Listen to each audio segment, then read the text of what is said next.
Job chapter 24. Why does the Almighty not set times for judgment? Why must those who know him look in vain for such days? There are those who move boundary stones. They pasture flocks they have stolen. They drive away the orphan's donkey and take the widow's ox in pledge. They thrust the needy from the path and force all the poor of the land into hiding. Like wild donkeys in the desert, the poor go about their labor of foraging food. The wasteland provides food for their children. They gather fodder in the fields and glean in the vineyards of the wicked. Lacking clothes, they spend the night naked. They have nothing to cover themselves in the cold. They are drenched by mountain rains and hug the rocks for lack of shelter. The fatherless child is snatched from the breast. The infant of the poor is seized for a debt.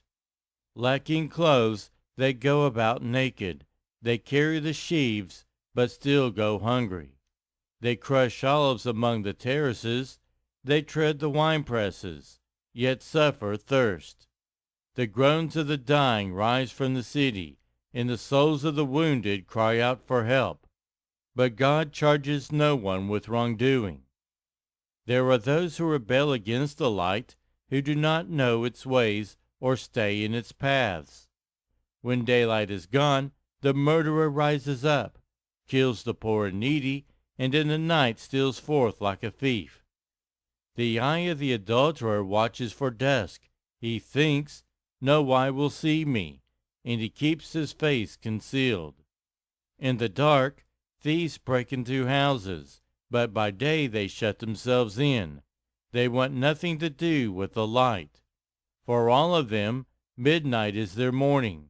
They make friends with the terrors of darkness. Yet they are foam on the surface of the water. Their portion of the land is cursed, so that no one goes to the vineyards. As heat and drought snatch away the melted snow, so the grave snatches away those who have sinned. The womb forgets them, the worm feasts on them. The wicked are no longer remembered, and are broken like a tree.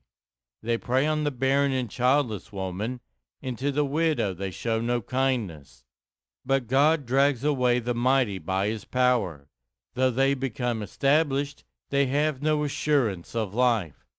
He may let them rest in a feeling of security, but his eyes are on their ways. For a little while they are exalted, and then they are gone. They are brought low and gathered up like all others. They are cut off like heads of grain. If this is not so, who can prove me false and reduce my words to nothing?